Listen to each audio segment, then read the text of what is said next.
یعنی آپ نے تو سیدھا زکوٰۃ چوری کا الزام ہی لگا دیا۔ یوتھ کلب کا ایک نیا فراڈ۔ بھجن یہ ان کے چاہنے والے ہیں جنہوں نے ان کو گفٹ دی ہیں، لیکن اس کے بعد یوتھ کلب نے باقاعدہ ایک پالیسی بنا لی تھی۔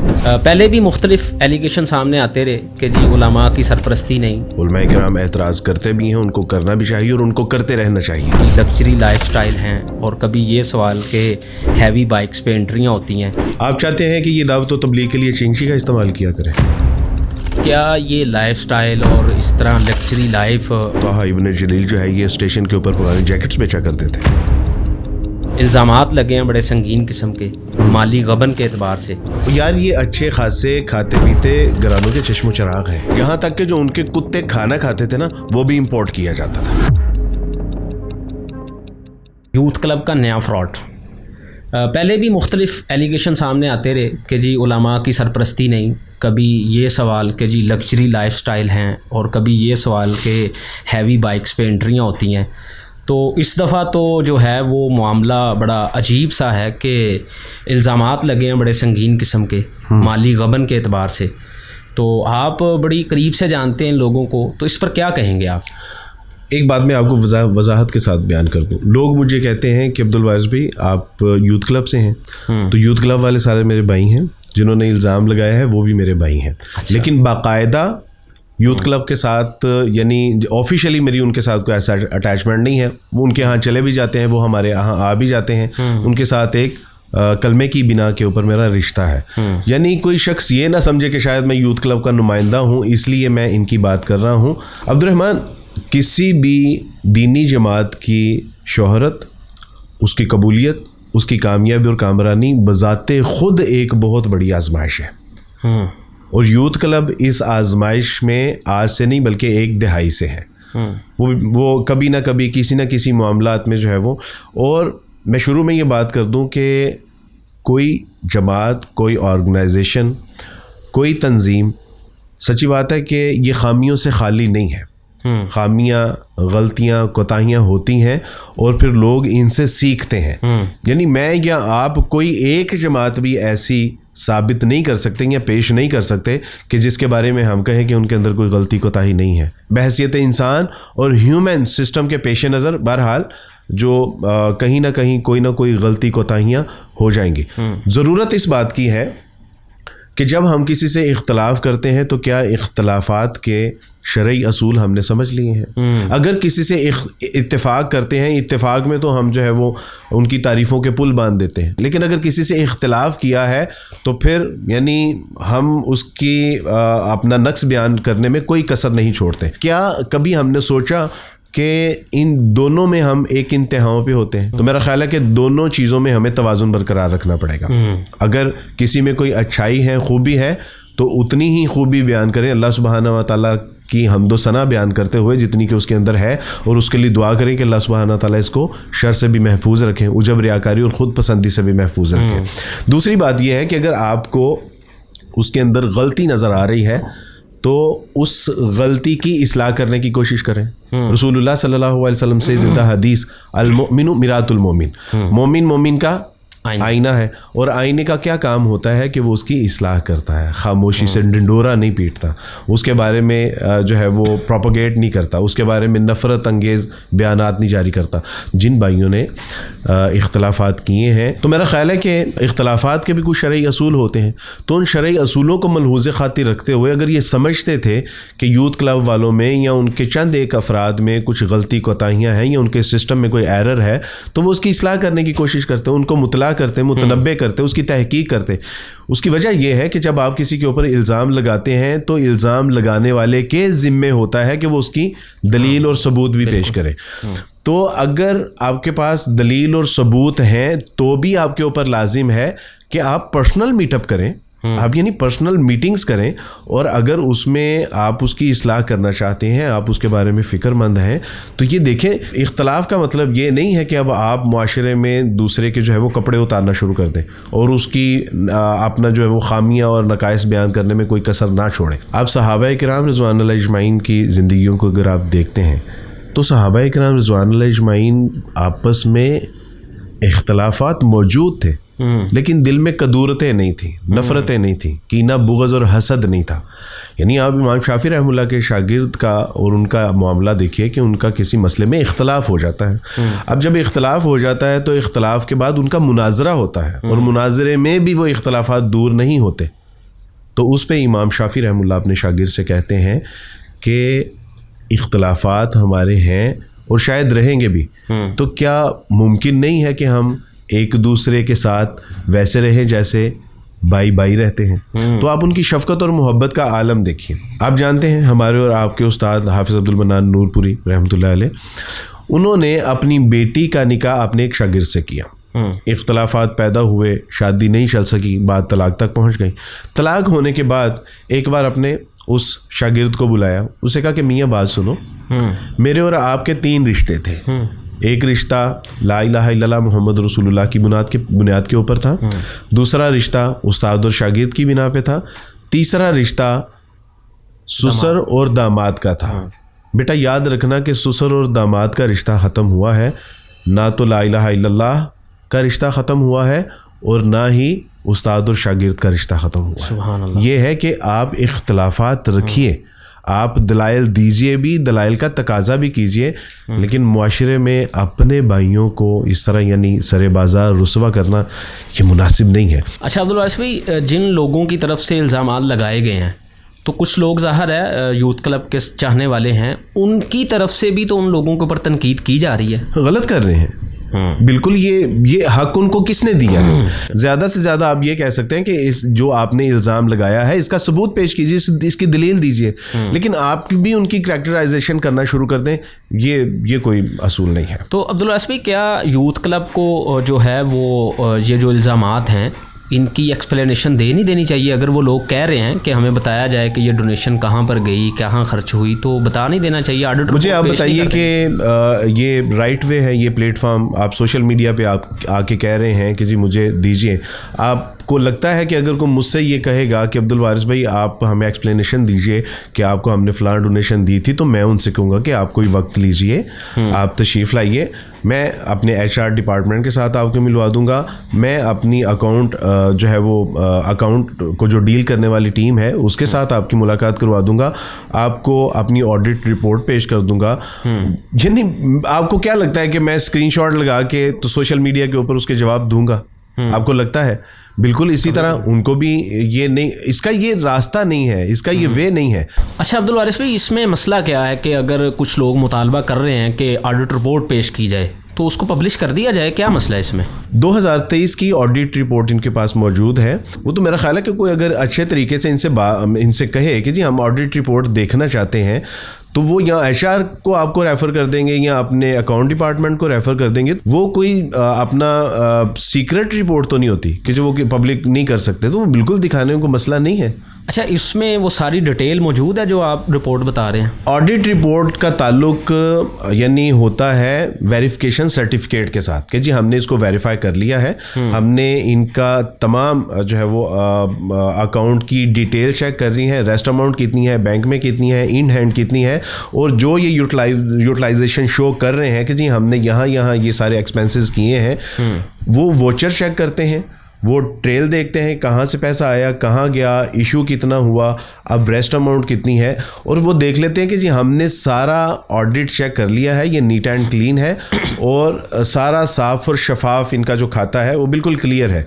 وہ 1 یا 2 صفحے کی رپورٹ ہوتی ہے, تو وہ ایک مستند ادارہ کرتا ہے, اور جو کسی کو پیسہ دیتا ہے وہ اعتماد کی بنا پہ دیتا ہے, اور اعتماد یہ ہوتا ہے کہ یہ ادارہ رجسٹرڈ ہے, اور رجسٹرڈ جہاں اس کی رجسٹریشن ہے 2017 میں ان کی رجسٹریشن ہوئی ہے, جہاں سے یہ جس ادارے کے تحت یہ رجسٹرڈ ہے وہ آڈٹ رپورٹ بھی اس کی ایک ریکوائرمنٹ ہوتی ہے, کیونکہ یہ نیکسٹ ایئر اپنے آپ کو رینیو کروا ہی نہیں سکتے, رجسٹریشن رینیو ہو ہی نہیں سکتی اگر آڈٹ رپورٹ نہیں ہوگی. تو وہ جو آپ کو ایک ادارہ رپورٹ دے رہا ہے, آپ میرا خیال ہے کہ اگر ہم پاکستان میں رہتے ہیں, رول اینڈ ریگولیشن کو فالو کرتے ہیں, اداروں کے اوپر اعتماد ہے, تو پھر ان اداروں کی رپورٹس کے اوپر بھی ہمیں اعتماد کرنا چاہیے. عبدالوارث بھائی, آپ نے کافی حد تک اس کو ایکسپلین کرنے کی کوشش کی ہے, لیکن سوال یہاں پر ایک یہ ہے کہ جی اتنا لگژری لائف سٹائل اور اتنی مہنگی ہیوی بائکس, کیا یہ زکوٰۃ کے پیسے سے ادارے کے نام پر لے کے ان کو اپنے استعمال میں لانا یہ جائز ہے کیا؟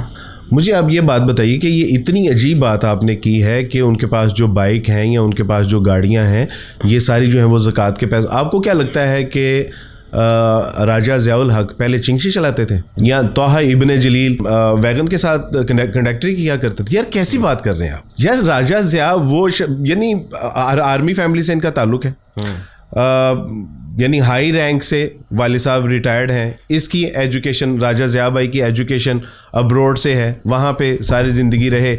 جو ہے وہ 2000 کے بعد اللہ سبحانہ و تعالیٰ نے ان کی زندگی میں نمایاں تبدیلی کی, وہ پاکستان آگے خدمت میں لگ گئے.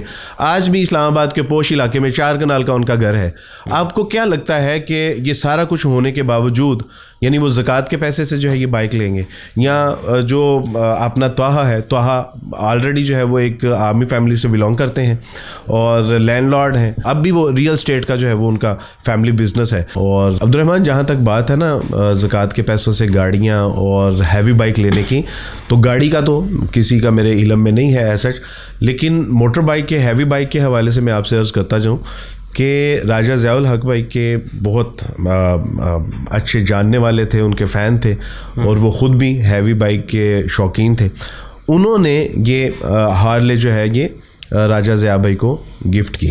اچھا. اور اسی طرح کسی نے جو ہے وہ طٰہٰ ابن جلیل کو بھی یہ ہیوی بائک گفٹ کی, باوجود اس کے کہ وہ اس کو خریدنے کی سکت بھی رکھتے ہیں. لیکن یوتھ کلب نے بڑی جلدی اس بات کو بانپ لیا تھا کہ راجہ ضیاء الحق بھائی کی پہچان راجہ ضیاء نہیں ہے بلکہ یوتھ کلب ہے. طٰہٰ ابن جلیل کی پہچان طٰہٰ ابن جلیل نہیں بلکہ یوتھ کلب ہے. لہٰذا ان کو جو ہدیے اور تحائف میسر آ رہے ہیں یہ ان کو نہیں بلکہ یوتھ کلب کو آ رہے ہیں. لہٰذا یہ یوتھ کلب کی ہی ملکیت کنسیڈر کیے جائیں گے. تو اس کے بعد یہ ایک اصول وضع کر دیا گیا کہ جو بھی ہدیہ یا تحفہ ان کو میسر آئے گا, اگر اس کی مالیت 20,000 تک ہے تب تو یہ خود اس سے براہ راست مستفید ہو سکتے ہیں, وگرنہ صورت دیگر وہ ہدیہ یا تحفہ یوتھ کلب کے توشہ خانہ میں جمع کروایا جائے گا, اور وہاں سے اگر کوئی طٰہٰ علی یا اپنا راجہ صاحب خریدنا چاہتے ہیں تو یوتھ کلب کو پیسے دے کے وہ خرید سکتے ہیں. تو یہ دیکھیں کتنا خوبصورت اصول ہے, اور یہ اصول انہوں نے کہاں سے لیا؟ یہ اصول انہوں نے یعنی صحابہ اکرام رضوان اللہ اجمعین کی زندگیوں سے لیا. یہ شرعی اصول ہے کہ صحابہ اکرام رضوان اللہ اجمعین تو ایسی خوشبو جو بیت المال میں آیا کرتی تھی اس کو سونگھنے میں بھی احتیاط کیا کرتے تھے کہ یہ ہمارا مال نہیں ہے, اور جو بڑے بڑے تحائف ہدیے ملا کرتے تھے اس کو اسلامی یعنی بیت المال میں جمع کروایا جاتا تھا کہ ابو بکر, عمر, عثمان, علی کی پہچان اسلام کی وجہ سے ہے. اگر ان کو کوئی ہدیے اور تحائف دے رہے ہیں تو وہ ان کے منصب کی وجہ سے دے رہے ہیں, لہٰذا وہ تمام ہدیے اور تحائف جو ہے وہ توشہ خانہ میں جمع کروا دیے جاتے تھے. آپ دیکھیں کتنا خوبصورت اصول انہوں نے اڈاپٹ کیا. عبدالواسع بھائی پھر بھی اپنا یہ ہیوی بائکس اور یہ لگژری لائف سٹائل اور ایک طرف دعوت دین, کیا اسلام ہمیں سادگی کا درس نہیں دیتا؟ بالکل اسلام ہمیں سادگی کا درس دیتا ہے, لیکن جہاں اسلام سادگی کا درس دیتا ہے نا وہاں اسلام حکمت کا درس بھی دیتا ہے. اسلام کہتا ہے ادعو الی سبیل ربک بالحکمہ, لوگوں کو اللہ کی طرف بلاؤ حکمت کے ساتھ. سادگی خوبصورت چیز ہے, رسول اللہ صلی اللہ علیہ وسلم نے اختیار کیا ہے سادگی کو, اور سادگی رسول اللہ صلی اللہ علیہ وسلم کی شخصیت سے, آپ کی سیرت سے نمایاں درس ملتا ہے. لیکن کیا آپ حکمت کو ملحوظ خاطر رکھتے ہوئے یعنی لوگوں میں اچھا لباس پہن کے دعوت و تبلیغ کرنے کی اسلام ممانعت کرتا ہے؟ کیا اچھی گاڑی پہ آپ اگر کسی ایلیٹ طبقے میں جا کے دعوت و تبلیغ کرنے کے لیے جاتے ہیں تو کیا اسلام اس سے روکتا ہے؟ کیا آپ اگر اچھی خوشبو لگا کے دعوت و تبلیغ کا کام کرتے ہیں, درس قرآن دیتے ہیں, درس حدیث دیتے ہیں, تو کیا اسلام اس سے منع کرتا ہے؟ کیا اسلام پینٹ یا شرٹ پہن کے یا کیپ پہن کے درس دینے میں یا دعوت و تبلیغ کرنے میں اسلام منع کرتا ہے؟ نہیں کرتا, بالکل بھی نہیں کرتا. اگر آپ نے شرعی تقاضوں کو ملحوظ خاطر رکھا ہوا ہے, تمام اصول قاعد و ضوابط کو ملحوظ خاطر رکھا ہوا ہے, تو اسلام اس کی اجازت دیتا ہے. اور آپ پھر یہ دیکھیے کن لوگوں میں جا کے دعوت و تبلیغ کا کام کر رہے ہیں. وہ لوگ جو تقریباً ایتھیسٹ ہو چکے ہوئے تھے, وہ لوگ جو سیکولر تھے, وہ لوگ جو لبرل تھے, وہ لوگ جو یورپ زدہ تھے, وہ لوگ جو ویسٹرنائز اپنے آپ کو یعنی کرنا چاہ رہے تھے, ان کی تہذیب کے پیچھے اندھی تقلید یعنی ان کی تہذیب کی اندھی تقلید کر رہے تھے, جو تقریباً ویسٹرنائز ہو چکے ہوئے تھے. آپ مجھے بتائیے کہ ان لوگوں میں یعنی اگر آپ سادگی اختیار, آج بھی دیکھیے یونیورسٹیوں سے جب لیکچرز کے لیے ہمیں کہا جاتا ہے تو کئی بار ایسے ہوا ہے کہ میں نے کہا کہ یار وہ ہمارے مولانا حضرات جو ہیں وہ ہیں, میں نہیں آ سکتا, تو انہوں نے کہا ہم ڈیٹ چینج کرنے کے لیے تیار ہیں. اس میں علماء کرام کی حقارت نہیں ہے, علماء کرام کی تحقیر, ان کی تذلیل, ان کی توہین نہیں ہے, بلکہ مسئلہ یہ ہے کہ ہم لوگ یا یوتھ کلب والے جو ہیں وہ کن سے سیکھ کے جا رہے ہیں. آپ دیکھیں کہ ان کے پیچھے جو اساتذہ کرام ہیں, ڈاکٹر فضل الہی جیسے لوگ ہیں, ابو بکر حنیف جیسے لوگ ہیں, بلال عبد الجبار جیسے لوگ ہیں, ان کے پیچھے حماد لکھوی جیسے وہ لوگ ہیں. آپ مجھے بتائیں کہ کیا ان لوگوں سے انہوں نے نہیں سیکھا؟ ان لوگوں سے یہ مستفید نہیں ہو رہے؟ کیا اس میں حسن مدنی صاحب ان کے پیچھے نہیں ہیں؟ کیا ان کے پیچھے انس مدنی جیسی شخصیات نہیں ہیں؟ یعنی یہ وہ سارے لوگ ہیں کہ جو بیک اینڈ پہ جن سے یہ سیکھتے ہیں, ان سے مستفید ہوتے ہیں, اور آگے پھر اسکول کالج یونیورسٹیوں میں جا کے اور ایلیٹ کلاس میں جا کے پڑھا رہے ہیں. تو عاجز انکساری سے کوئی اختلاف نہیں ہے, لیکن آپ جس ایلیٹ کلاس میں جا کے دعوت و تبلیغ کا کام کر رہے ہیں, مجھے بتائیے کہ وہاں اگر حکمت کے تقاضے کو ملحوظ خاطر رکھتے ہوئے یہ اگر ایلیٹ کلاس میں جا کے اس انداز سے دعوت و تبلیغ کا کام کر رہے ہیں, تو اس میں مجھے بتائیے کہ قباحت کیا ہے, مسئلہ کیا ہے یہاں. تو یہ عبد الرحمن حکمت کے تقاضے ہیں. یہ لوگ اس بات کو پسند نہیں کرتے. اگر ان کے دلوں میں کہیں اس کا کوئی شوق ہے, عجب ہے, ریاکاری ہے, خود پسندی ہے, تو ہمیں رات کو تنہائی میں ان کے لیے دعا کرنی چاہیے, اللہ سبحانہ و تعالیٰ سے گڑ گڑا کے, اگر ہم سمجھتے ہیں کہ یہ قیمتی لوگ ہیں. ایک میرے دوست ہیں, انہوں نے اپنے ایک اسٹوڈنٹ کو تھپڑ مار دیا. تھپڑ مارنے کے بعد رات کو دل میں ایک جو ہے وہ بے چینی سی پیدا ہوئی. انہوں نے مفتی صاحب کو کال کی کہ مولانا میں نے ایک بچے کو نا تھپڑ مار دیا ہے, لیکن اب دل میں بے چینی ہے. انہوں نے کہا کہ آپ کو نہیں مارنا چاہیے. انہوں نے کہا میں نے تو اس کے بھلے کے لیے ماری ہے. انہوں نے کہا آپ نے کبھی تہجد میں اس کے لیے اٹھ کے دعا کی؟ انہوں نے کہا نہیں. کہ اگر آپ نے اس کے لیے تہجد میں اٹھ کے کبھی دعا نہیں کی تو پھر آپ کو اس کے منہ کے اوپر تھپڑ مارنا بھی آپ کے لیے مناسب نہیں تھا.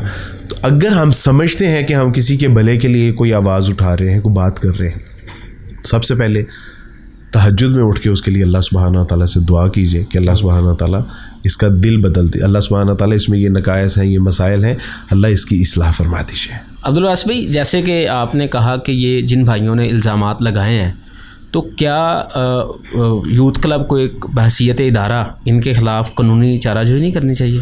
بالکل نہیں کرنی چاہیے. کیوں؟